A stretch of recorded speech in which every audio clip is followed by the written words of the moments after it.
This is not a horror movie. It's a declassified Soviet file.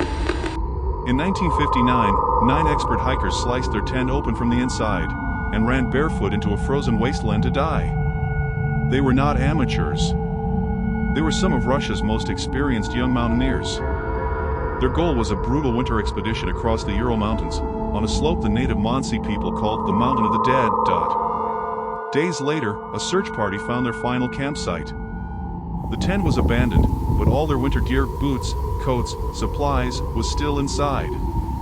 The tent fabric had been violently slashed open from the inside. Footprints in the snow showed the entire group fled in a panic, wearing only socks or completely barefoot, into the impossible, -30°C night. What could possibly make them choose a certain frozen death over the shelter of their tent? The first bodies were found a mile away, frozen solid. But it's the others, discovered months later, that turned this tragedy into an unsolvable nightmare. One had crushing chest and skull fractures, the force of a car crash, but with no external bruises. Another was missing her tongue and eyes. And strangest of all, several pieces of their clothing were found to be highly radioactive. There were no other footprints.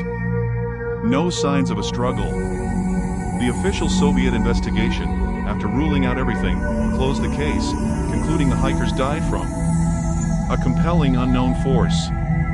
An unknown force that terrified them into a frozen grave. A secret the mountains have kept to this day. What do you think happened on that pass? Subscribe for more.